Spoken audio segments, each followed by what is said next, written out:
You want to become a game dev, right? So you start searching the internet about how to become a game dev, and you see a lot of people talking about pick an engine or start small or do some game jams, and all these points are right. You cannot complain about it. It's the right path to follow. But I think that some key points are missing for the beginners, and that's how the whole point of this video.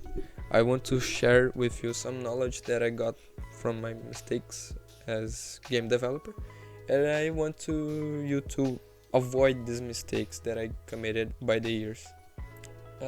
Just a disclaimer, as you may see, I am not a native English speaker. I am actually Brazilian. This whole channel thing is to improve my English. Actually, my English speaking abilities is awful, skill issue, but whatever. I need to talk in English if I want to get better.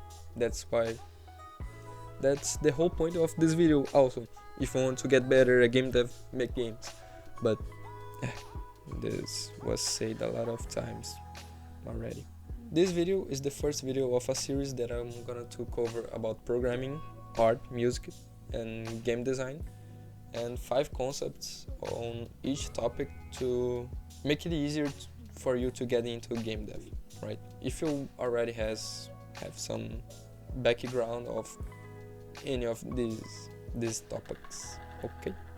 So first of all, let's assume that game dev is about reaching goals. If you want to make a game, you probably have a high level goal, like I want to make a roguelike.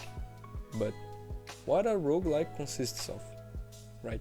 Character movement, inventory system, progression system, music, art, tile maps, procedural generation maps, and so on. Those are low level goals. You can accomplish one by one.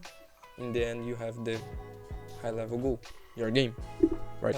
I think that beginners lack the knowledge of searching. Search more. Googling is a skill, and a skill that you must have. If in this first video, we're gonna talk about programming and a few concepts that I think that you need to learn. They are communicating between scripts, structuring a project, learning the documentation, knowing your toolbox, and making tools.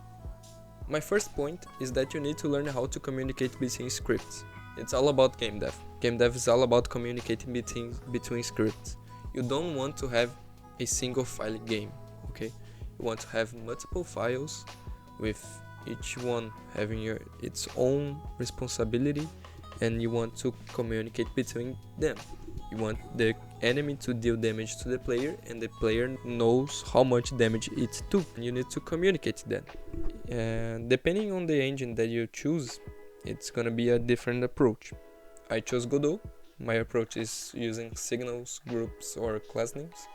Using Unity, you're probably gonna use private fields by using get components or public references.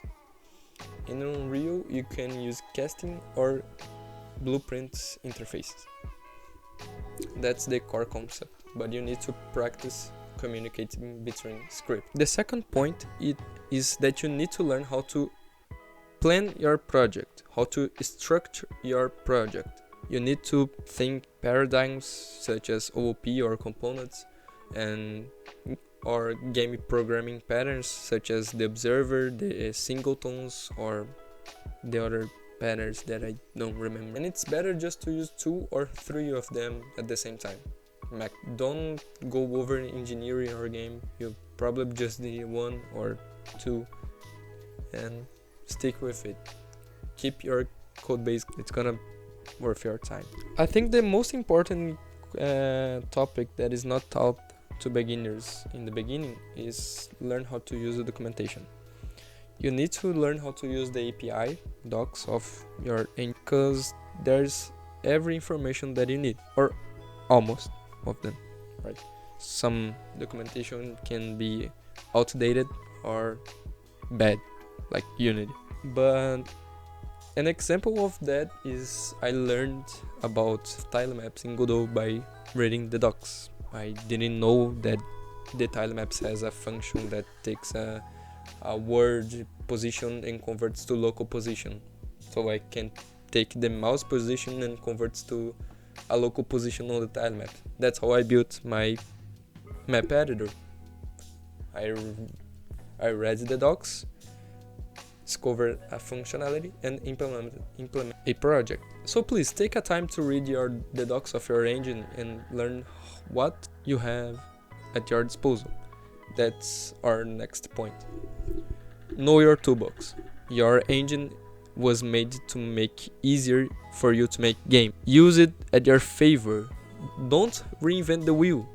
If you have a tilemap, use a tilemap to make a grid. A tilemap is perfect. It's grid based. You can use it to make a grid, or you can use breakcast to check collisions. You can use colliders, you can use triggers, you can use whatever you have at your disposal. Use it. Know your toolbox. Lucky has a very good series about every node in Godot, and Brackis is the god of Unity. For Unreal, I don't know. Actually, I'm not into Unreal that much.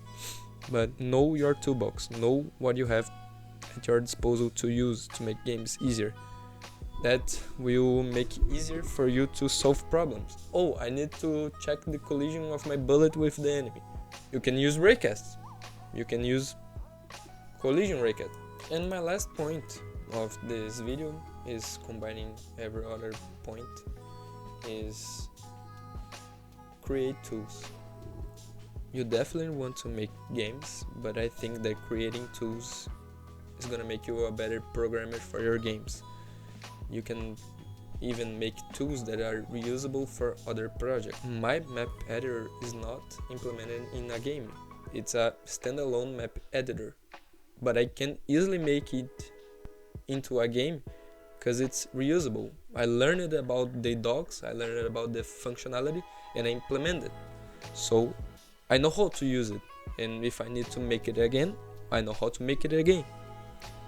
So create tools, create a map editor, create an inventory system, create an character customization system. Create your tools. You can reuse them later, and it will make you a better game developer. Those were all the points that I wanted to talk in this video. This is my first video. It's probably gonna flop, or I don't know, but again, I am not a native English speaker. If you have any questions, please leave a comment. My English writing is way better, I promise. I have a script this whole time, so we can chat in the comments if you want to. I hope to see you again on the next video. The next video is gonna be about art. I am not an artist, so I will probably give some advice based on a programming background over art. This video was fun to make. I really like to speak. I want to improve my English speaking, so if you want to give an advice or tips on how to improve that, I will take it with pleasure. My biggest problems are with the letter R and L, because I had problems with those letters in my childhood, so yeah. I think it's everything that I wanted to talk with you guys. Hope to see you well on the next video, and see you again. Bye.